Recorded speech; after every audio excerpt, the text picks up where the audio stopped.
اچھی بات پلانا صدقہ جاریہ ہے، اس خیر کو آگے بڑھائیں، بیان شیئر کریں اور ہمارے ساتھ جڑے رہنے کے لیے چینل سبسکرائب کریں۔ جزاک اللہ۔ الہ لا الہ الا اللہ، کلمہ توحید کا مرکزی لفظ یہاں آ رہا ہے۔ من اتخذ الہہ ہواہ، جس نے اپنی خواہش نفس کو اپنا معبود بنا لیا، الہ بنا لیا۔ افانت تکون علیہ وکیلہ، کیا آپ ایسے شخص کی کوئی ذمہ داری لے سکتے ہیں؟ سود حرام ہوا کرے جی، حرام ورام، ہمارا دھندا جو ہے وہ آگے بڑھ نہیں سکتا، تو اللہ کے حکم کو پیچھے ڈالا، نفس کے تقاضے کو آگے رکھا۔ کون معبود ہے آپ کا؟ نام عبداللہ رکھیے، نام عبد الرحمن رکھیے، ہے عبد النفس، نفس کے بندے، نفس کے غلام۔ یہ میں نے یوں سمجھئے کہ جیسے میں نے ہجرت اور جہاد کی ڈیفینیشنز کی تھی۔ ہجرت کا بیس کیا ہے؟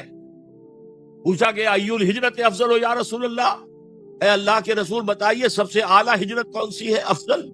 فرمایا ان تہجر ما کرہ ربک، ہر اس چیز کو چھوڑ دو جو تمہارے رب کو پسند نہیں۔ آج رات ہی سے آپ ہجرت شروع کر سکتے ہیں۔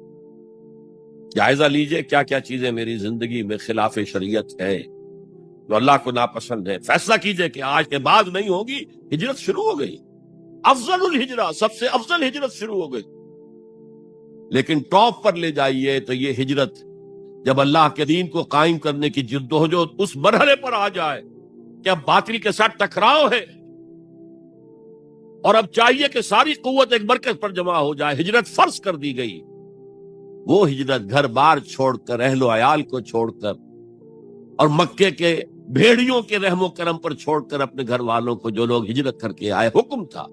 ہجرت مدینہ فرض تھی، ہجرت حبشہ فرض نہیں تھی، صرف اجازت تھی کہ جن سے سختیاں نہیں جھیلی جا رہی مزید وہ چلے جائیں۔ تو ہجرت کا یہ ابتدائی نقطہ، انتہا یہ جہاد، المجاہد من جاہد نفسہ، جہاد تو یہاں سے شروع ہو گیا، اپنے نفس کے خلاف جہاد کرنا۔ صبح نفس نے کہا ابھی سو جا، آپ نے نفس کی بات کو رد کیا، اپنا کمبل اٹھا کے پھینکا، اٹھے، وضو کیا، نماز کے لیے آپ مسجد چل دیے، آپ نے جہاد کیا نفس کے خلاف۔ یہ افضل الجہاد ہے۔ اور سب سے چوٹی اوپر یہ ہے کہ جب وہ حق و باطل کی جنگ ہو تو جان ہتھیلی پر رکھ کر میدان میں حاضر ہو جاتا۔ اسی طرح یہ جو شرک فی الاطاعت ہے، میں نے آپ کو اس کی ابتدا بھی بتا دی، انفرادی سطح۔ افرأیت من اتخذ الہہ ہواہ افانت تکون علیہ وکیلا، کیا تم نے غور کیا اس شخص کی حالت پر جس نے اپنی خواہش نفس کو اپنا معبود بنا لیا، الہ بنا لیا؟ کہہ رہا ہے لا الہ الا اللہ، لا الہ الا اللہ، لیکن الہ تو اس کا نفس ہے۔ اب اس کو انتہا پر لے جائیے۔ عہد حاضر کا سب سے بڑا شرک، سب سے بڑا شرک، سب سے بڑا شرک عوامی حاکمیت کا تصور ہے۔ حاکم اللہ کے سوا کوئی نہیں، ان الحکم الا للہ۔ ظاہر بات ہے فرعون نے اگر دعویٰ کیا تھا میں تمہارا خدا ہوں، انا ربکم الاعلی، تو کیا اس کا مطلب یہ تھا کائنات میں نے پیدا کی ہے، تمہیں میں نے پیدا کی ہے؟ ذرا سوچئے، کیا وہ بزرگ موجود نہیں ہوں گے جنہوں نے اسے دیکھا ہو کہ آج اس کی ولادت ہوئی تھی، کل اس کی کوئی اور سیری بنی ہوئی تھی؟ یہ کیسے دعویٰ کیا تھا؟ میرا حکم چلے گا، میں نہیں جانتا، الیس لی ملک مصر، مصر کی حکومت میری ہے کہ نہیں؟ یہ دعویٰ تھا، یہ خدائی کا دعویٰ۔ کسی زمانے میں وہ فرد ہوتے تھے، نمرود ہوتے تھے، نماردہ، فراعنہ۔ جمال عبد الناصر نے نعرہ لگایا تھا نحن ابناء الفراعنہ، بڑے فخر کے ساتھ، ہم فرعونوں کی اولاد۔ اور صدام نے لگایا تھا نعرہ نحن ابناء النماردہ، ہم نمرودوں کی اولاد۔ عراق کے بادشاہوں کا لقب نمرود تھا، اور مصر کے بادشاہ فراعنہ تھے، فرعون تھے۔ زمانے کا جب ارتقا ہوا ہے اور اس میں فیصلہ کن کام جو ہے وہ حضور نے صلی اللہ علیہ وسلم، جب حضور کی حیات طیبہ کے بعد خلافت انفرادی سے اجتماعی ہو گئی۔ جب تک نبوت جاری تھی نبی ہی خلیفہ ہوتا تھا اللہ، اس کی ہاٹ لائن اللہ کے ساتھ وحی کی لگی ہوئی ہے، ادھر سے حکم آتا ہے، وہ امپلیمنٹ کرتا ہے، جہاں اس کا حکم نہیں ہے وہ اپنا بیسٹ ججمنٹ استعمال کر کے فیصلہ کرتا ہے۔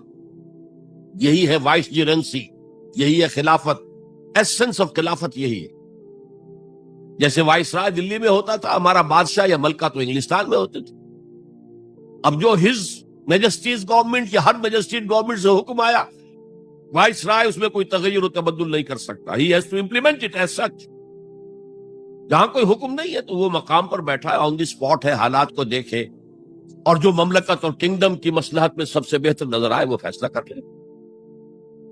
لیکن حضور پر نبوت ختم تو خلافت کلیکٹیو ہو گئی، خلافت المسلمین۔ اگرچہ شروع میں امیر المومنین کہا جاتا تھا، کچھ عرصے کے بعد خلیفت المسلمین یہ اصطلاح جو ہے وہ عام۔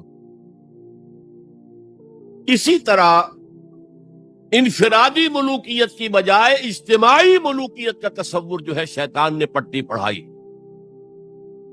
ابلیس کی مجلس شورا جو اقبال کی بڑی ہی یوں سمجھیے کہ اہم ترین نظموں میں سے، امت مسلمہ کے نام پیغام پر مشتمل وہ نظم جو ہے، اور وہ ان کے آخری ایام کی ہے، اور وہ ان کی زندگی میں چھپی بھی نہیں تھی، ارمغان حجاز ان کے انتقال کے بعد چھپی ہے، جس میں آخری جو کلام تھا فارسی اور اردو دونوں کا جمع کر دیا گیا، ورنہ اس سے پہلے فارسی علیحدہ چھپتی تھی کتابیں، اردو کی علیحدہ، لیکن اب اتنا کم تھا کہ ان کے لیے علیحدہ کتابیں شائع کرنا مناسب نہیں سمجھا گیا۔ ابلیس نے مجلس شورا بلائی۔ ایک مجلس شورا کے جو رکن نے کہا کہ دیکھو جمہوریت کا دور آ گیا ہے، اب ہماری ابلیسیت کو تو بڑا خطرہ ہے، ابلیسی نظام تو ختم ہو جائے گا۔ جمہوریت توڑ دی بندوں نے آقاؤں کے خیموں کی تناب، یہ تو عوام نے جو ہے اپنے آقا بیرنز اور لارڈز اور بادشاہوں کے خیموں کی تنابیں توڑ دی، گرا دیے خیمے۔ یہ تو انقلاب آ رہا ہے، میرے آقا وہ جہاں زیر و زبر ہونے کو ہے، جس جہاں کا ہے فقط تیری سیاست پر مدار۔ ابلیس کیا کہتا ہے بڑے ٹھنڈے انداز میں، ہم نے خود شاہی کو پہنایا ہے جمہوری لباس،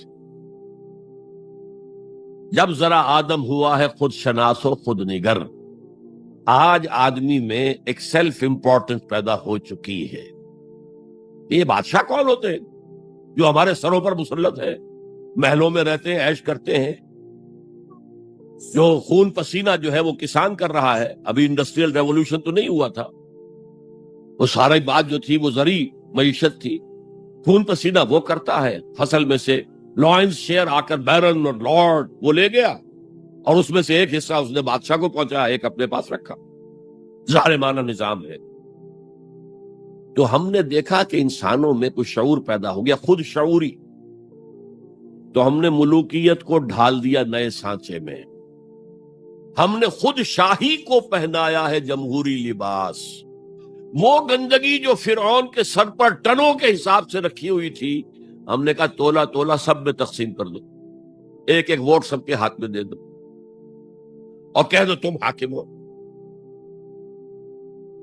ہم نے خود شاہی کو پہنایا ہے جمہوری لباس، جب ذرا آدم ہوا ہے خود شناس و خود نگر۔ تو نے کیا دیکھا نہیں مغرب کا جمہوری نظام، چہرہ روشن اندروں چنگیز سے تاریک تر۔ It is the dictatorship of the capitalist, جسے جمہوریت کا نام دیا جا رہا ہے، کھیل ہے، تماشا ہے۔ تو آج کی دنیا کا سب سے بڑا شرک اسے کوئی جانتا ہی نہیں، وہ شرک فی العقیدہ ان کو معلوم ہے، اور اس کے اوپر فتوے بھی وہ لگا دیں گے۔ کوئی قبر کے سامنے کھڑے ہو کر کوئی دعا کر رہا ہے، کسی کو رکوع کر لیا، کسی نے سجدہ کر لیا، تو خیر ٹھیک ہے، وہ تو ایک شرک جلی ہو رہا ہے، وہ تو معلوم ہے، اس کی نفی ہو رہی ہے۔ لیکن یہ وہ تھے شرک جو پہلے تھے، آج کا شرک بالکل اور ہے۔ آج کا شرک دو میں گنوا دیتا ہوں آپ کو، ایک ہے عوامی حاکمیت کا تصور، ایک ہے مادہ پرستی کا تصور۔ مادے پر سارا توکل اور اعتماد ہے، اللہ پر کہاں توکل رہا، کہاں اعتماد رہا۔ میٹیریلزم یہ ایک مذہب ہے، یہ ایک فلسفہ ہے۔ بہرحال اطاعت کے ضمن میں شرک فی الاطاعت کیا ہے؟ انفرادی سطح پر نفس پرستی، نفس کو اپنا معبود بنا لینا، اجتماعی سطح پر عوام کی حاکمیت، بدترین شرک۔ اب آئیے محبت، شرک فی المحبت کیا؟ اگر کسی بھی شے اور کسی بھی انسان کی محبت اللہ کی محبت سے بڑھ جانا تو دور کی بات ہے، برابر بھی آ کر ہم نشین ہو گئی، بیٹھ گئی، تو یہ شرک ہے۔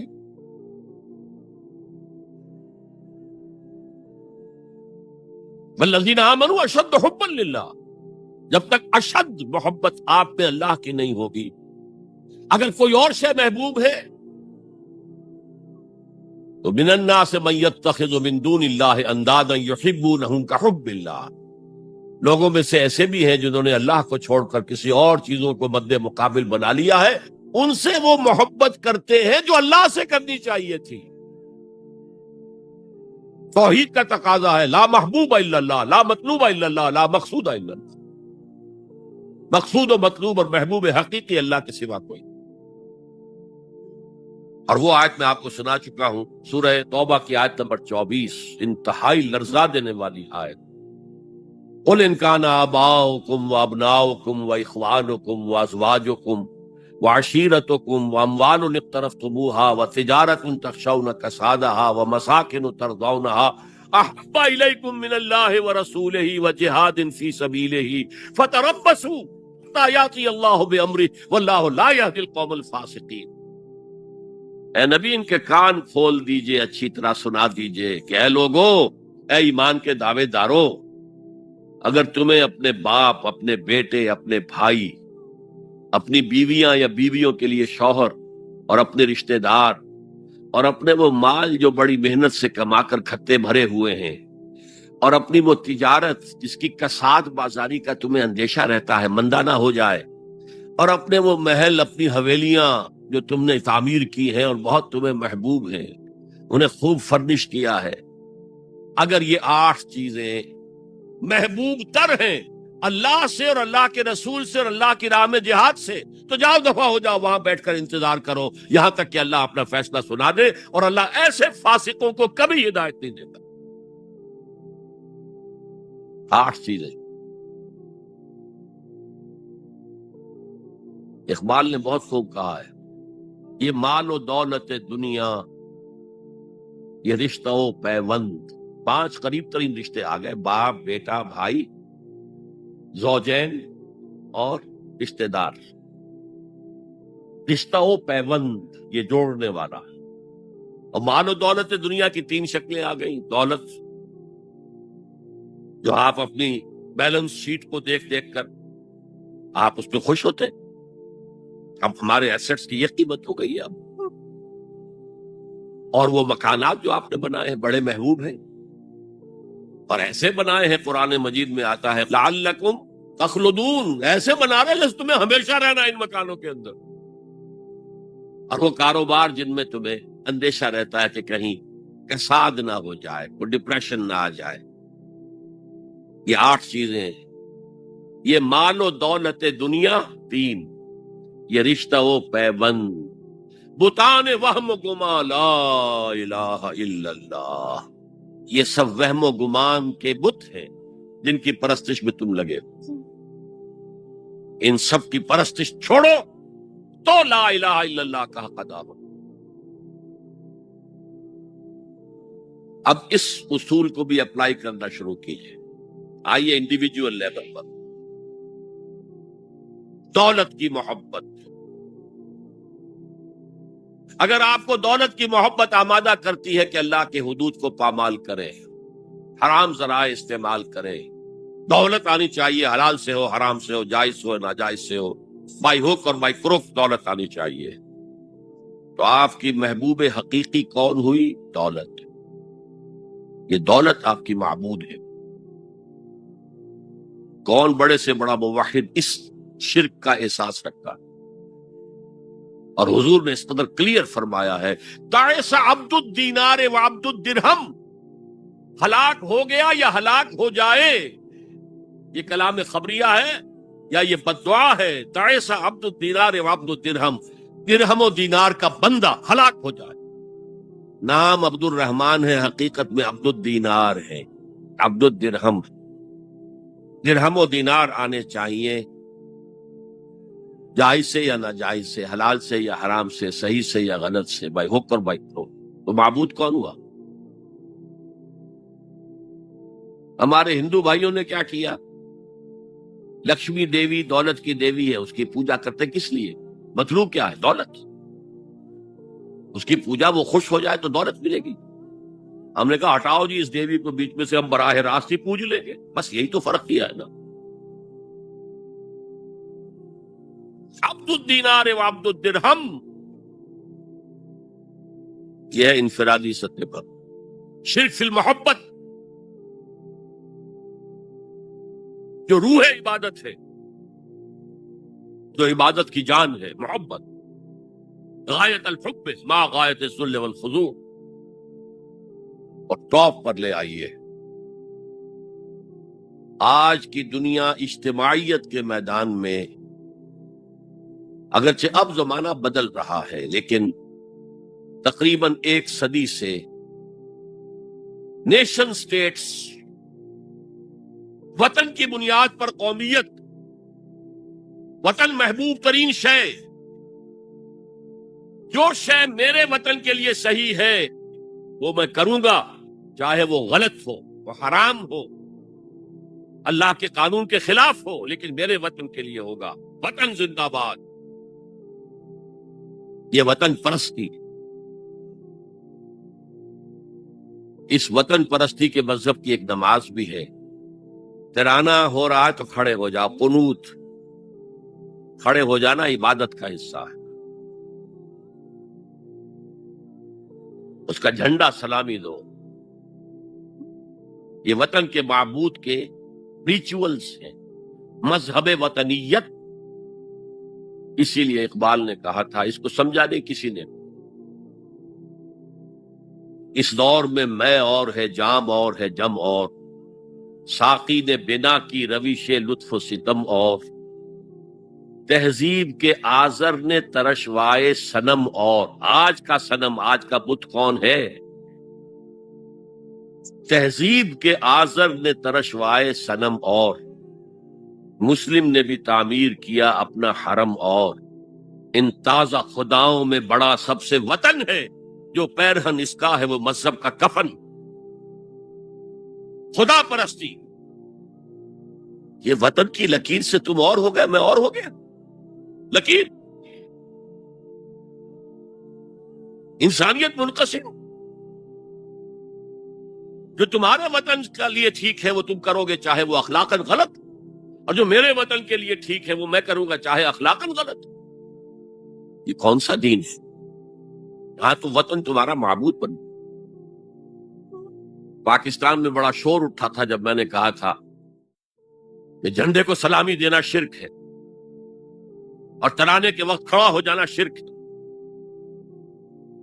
اور میں کبھی بھی تقریبات میں جاتا ہوں، اقبال ڈے ہو رہا ہے، کچھ اور ہو رہا ہے، میں ان تقریبات کا مقرر نہیں ہوں، لیکن جب بہت زور دیتے ہیں چلا جاتا ہوں، لیکن وہاں ترانہ پڑا جاتا میں بیٹھا رہتا ہوں، میں کھڑا نہیں ہوتا، اور اس پر چیبے گوئیاں ہوتی ہیں اخبارات کے اندر۔ کہ میرے نزدیک یہ وطن کی نماز پڑھ رہے ہو، تمہارا یہ قنوت اور وطن کا ترانہ، اس میں حمد ہو رہی ہے وطن کی، یہ کیا ہے؟ آج کے دور کا بدترین شرک، شرک فی المحبت۔ آگے چلیے، شرک فی الدعا، کسی کو مت پکارو کسی مدد کے لیے سوائے اللہ۔ وَأَنَّ الْمَسَاجِدَ لِلَّهِ فَلَا تَدْعُوا مَعَ اللَّهِ أَحَدًا، اللہ کے ساتھ، یعنی ایک تو یہ کہ اللہ کو چھوڑ کر کسی کو پکارنا، ایک ہے اللہ کے ساتھ پکارنا، اللہ کو بھی پکارنا، اوروں کو بھی پکارنا۔ بدترین شرک ہے دعا اللہ کے لیے، ندا اللہ کے، اس کا بھی ذرا میں تجزیہ کر دوں گا۔ دیکھیے، ایک ہے عام مادی قوانین دنیا کے جو ہے اس کے تحت کسی سے مدد چاہنا، بھائی ذرا مجھے پانی پلا دینا، یہ بھی آپ نے مدد چاہیے ہے نا۔ حضور کے بارے میں تو آیا ہے کہ آپ اتنے خوددار تھے صلی اللہ علیہ وسلم کہ اگر سواری پر ہوتے تھے اور آپ کا کوڑا نیچے گر جاتا تھا تو کسی سے یہ نہیں کہتے تھے کہ یہ کوڑا مجھے اٹھا کے دے دو، بلکہ خود سواری سے اتر کر کوڑا اٹھاتے تھے۔ تو یہ جو قانون مادی ہے اس کے تحت مدد مانگنا کوئی بری بات نہیں ہے، کوئی غلط بات نہیں۔ ماورائی اعتبار سے، غیبی اعتبار سے کسی سے مدد مانگنا کفے باشد کوئی ہو، شرک، شرک فی الدعا، ان المساجد للہ فلا تدعوا مع اللہ احدا۔ ایک ہے استعارتن، استعارتن اقبال کہتا ہے ہمالا ہے فصیل کشور ہندوستان، تو یہ خطاب بالکل ایک استعارہ سا ہے۔ اسی معنی میں مولانا حالی نے اپنی مسدس کے اختتام پر جو مناجات لکھی ہے، خاصہ خاصان رسول وقت دعا ہے، امت میں تیری آ کے عجب وقت پڑا ہے، وہ دی جو بڑی شان سے نکلا تھا وطن سے، پردیس میں وہ آج غریب الغربا ہے۔ تو اس معنی میں اس لفظ استعمال ہو جائے تو اس پر بہت زیادہ الرجک بھی نہیں ہونا چاہیے، لیکن غیبی طور پر کسی کے بارے میں یہ عقیدہ رکھ کر کہ وہ میری مشکل کشائی کر سکتا ہے، حاجت روائی کر سکتا ہے، میری مدد کر سکتا ہے، یہ شرک ہے، اور اس کے شرک ہونے میں کوئی شک نہیں۔ ان المساجد للہ فلا تدعوا مع اللہ احد۔ اب دیکھیے ہمارے یہ فرشتے یہاں بیٹھے ہیں نا، ہم کہہ سکتے ہیں ذرا بھائی میرا یہ کام کر دینا؟ نہیں کہہ سکتے۔ جبرائیل کو پکار سکتے ہیں، اے جبرائیل ذرا میرا یہ کام کر دینا؟ نہیں، وہ عالم غیب کی شے ہے۔ کسی ولی اللہ کی روح کو پکار کر کہنا کہ میری یہ مشکل دور کر دے، نہیں۔ اللہ سے کہیں، اللہ کو پکارے، اللہ جس کے ذریعے سے چاہے آپ کی ضرورت پوری کر دے۔ اس ضمن میں میں کہوں گا کہ شاہ ولی اللہ دہلوی نے ایک بات کہی ہے، اگرچہ مجھے اس کی کوئی دلیل اپنے طور پر انڈیپینڈنٹلی کتاب و سنت میں نہیں ملی ہے، لیکن شاہ صاحب کا ایک مقام مرتبہ ہے جو میری نگاہ میں بہت بلند ہے۔ میرے نزدیک دو عظیم شخصیتیں عالم اسلام کی، امام ابن تیمیہ اور امام غزالی کو جمع کریں تو شاہ ولی اللہ بنتے ہیں، اتنی عظیم شخصیت ہے۔ انہوں نے یہ لکھا ہے کہ جو اللہ کے برگزیدہ بندے ہوتے ہیں، اولیاء اللہ، اللہ تعالیٰ ان کی ارواح کو ان کے فوت ہونے کے بعد ملائکہ کے طبقہ اسفل میں شامل کر دیتے ہیں، اور وہ بھی جس طرح وہ ملائکہ اللہ کے احکام کی زمین میں تنفیذ کر رہے ہیں وہ بھی اسی کام میں لگ جاتے ہیں۔ میں نے عرض کیا کہ میرے پاس انڈیپینڈنٹلی کوئی دلیل نہیں ہے اس کے حق میں، لیکن شاہ صاحب کا فرمانا خود میرے لیے ایک درجے میں دلیل ہے۔ لیکن یہاں ایک تو یہ نوٹ کرنے کا، ملائکہ کا طبقہ اسفل، ملائکہ کا سب سے نچلا طبقہ، اور اللہ کے حکم کی تنفیذ کرتے تو فرشتے کر رہے ہیں، وہ بھی ہوں، ہمیں سے کیا غرض ہے؟ ہم نہ فرشتے کو پکار سکتے ہیں اور نہ کسی ولی اللہ کو پکار سکتے ہیں۔ پکارو اللہ کو، قال ربکم ادعونی استجب لکم ان الذین یستکبرون عن عبادتی سیدخلون جہنم داخرین۔ تمہارا رب کہتا ہے مجھے پکارو، مجھ سے مانگو، میں تمہیں دوں گا، تمہاری دعا سنوں گا، قبول کروں گا، اور جو بربنائے تکبر مجھ سے نہیں مانگتے وہ جہنم میں داخل ہوں گے، ذلیل و خوار ہوں گے۔ حضور نے ایک بات مجھے متن یاد نہیں ہے، بہت پیاری فرمائی، دیکھو انسانوں سے تم مانگتے ہو کچھ تو ایک دفعہ تو اس کے ماتھے پر، تیوری پر بل پڑ ہی جاتا ہے، یہ کیوں میرے سامنے ہاتھ سوال کیا، کیوں مجھ سے مانگ رہا ہے، چلیے بعد میں کچھ وہ دے ہی دے، کہ ناگوار گزرتا ہے۔ ارے اس سے مانگو جو کہتا ہے کہ مجھ سے مانگو اور میں دوں گا، وہ نہ مانگنے پہ ناراض ہے، اس سے نہیں مانگتے۔ رات کے آخری ساعتوں میں، یا جسے آپ کہتے ہیں the small hours of the morning، حدیث میں آتا اللہ نزول اجلال فرماتے جس کو ہم نہیں جانتے کیسے نزول ہوتا ہے، ذات باری تعالیٰ اور اس کے متعلقات کے بارے میں جو بات آ گئی قرآن میں حدیث میں وہ ہم مانتے ہیں، کیسا یہ ہم نہیں جانتے، اس کا ہاتھ ہے کیسا ہے ہم نہیں جانتے، اس کا چہرہ ہے کیسا ہے ہم نہیں جانتے، اس کی ساق ہے، اس کی پنڈلی ہے کیسی ہم نہیں جانتے، وہ سنتا ہے کیسے سنتا ہے ہم نہیں جانتے، کیا اس کے کان ہیں، کیا اسے بھی ساؤنڈ ویوز کی ضرورت ہے سننے کے لیے، وہ دیکھتا ہے کیسے دیکھتا ہے ہم نہیں جانتے، وہ اترتا ہے کیسے اترتا ہے ہم نہیں جانتے، جو قرآن میں آگے حدیث میں آگے مان لیجئے بس، باقی یہ متشابہات میں سے ہے، اس کی کھود کرید میں پڑو گے تو فتنے میں مبتلا ہو جاؤ، ابتغاء الفتنۃ وابتغاء تاویلہ، لہذا حدیث میں آتا ہے کہ رات کی آخری ساعتوں میں اللہ سمائے دنیا تک نزول فرماتے اور پھر ندا لگتی ہے حل من سائل فاعطیہ، ہے کوئی سوال کرنے والا مانگنے والا کہ میں اسے دوں، حل من مستغفر فاغفر لہ، ہے کوئی گناہوں کی معافی چاہنے والا کہ میں اسے معاف کر دوں، ہم انٹا غفیل سو رہے، ہم تو مائل بکرم ہے کوئی سائل ہی نہیں، راہ دکھلائیں کسے، رہنم منزل ہی نہیں، راہ کسے دکھا، اللہ کے راستے پر چلنے کا فیصلہ کرو، اللہ کی راہ میں جہاد کا فیصلہ کرو، پھر اللہ راستہ کھولے گا، والذین جاہدوا فینا لنہدینہم سبلنا، وہ لوگ کہ جو ہمارے راستے میں جہاد کریں، محنت کریں، مشقتیں کریں، ہم لازماً ان پر اپنے راستے کھولتے چلے جائیں۔ اور دعا شرک فی الدعا، مانگو صرف اللہ سے، وہ چاہے کسی فرشتے کے ذریعے، چاہے کسی فوت شدہ ولی اللہ کی روح کے ذریعے سے، چاہے کسی کو بھی نہیں، براہ راست اپنے حکم سے، اس کی تو قدرت ہے جو چاہے کرے، کن فیکون، وہ جیسے بھی ہو وہ آپ کی ضرورت پوری کرے گا، وہی ہے جو کہ مشکلات کو حل کرنے والا ہے، وہی ہے کہ رزق دینے والا ہے، وہی ہے جو مرض سے شفا دینے والا ہے، پکارو اسی کو، مانگو اسی سے۔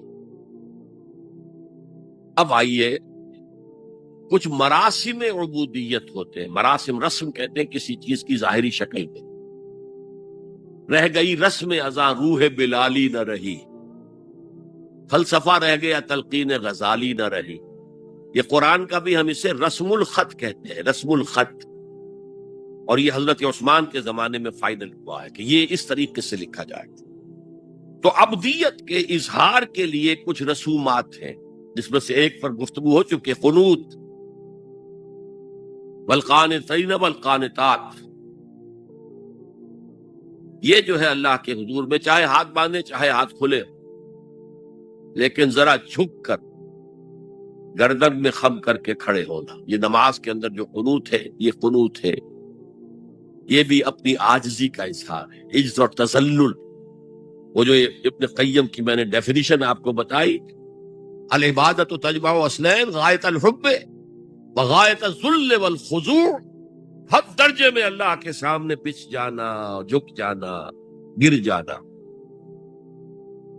رکوع سجدہ اللہ کے سوا کسی کے لیے نہیں، اور اس معاملے میں دین محمدی جو اپنی تکمیل کو پہنچ گیا، الیوم اکملت لکم دینکم واتممت علیکم نعمتی ورضیت لکم الاسلام دینا، آ حضور کی بعثت سے قبل سجدہ تعظیمی جائز تھا، کسی شخص کی تعظیم کے لیے، اس کی عزت کے لیے اس کے سامنے سجدہ کرنا جائز تھا۔ حضرت یوسف کے سامنے ان کے والدین اور 11 بھائی سجدے میں گر گئے، بچپن میں خواب دیکھا تھا اور 40-50 سال بعد اس کی تعبیر بالفعل ایک اس واقعے کے طور پر سامنے آ گئی۔ سجدہ کرنا، جھکنا، سجدہ کرنا، یہ جائز تھا سجدہ تعظیم۔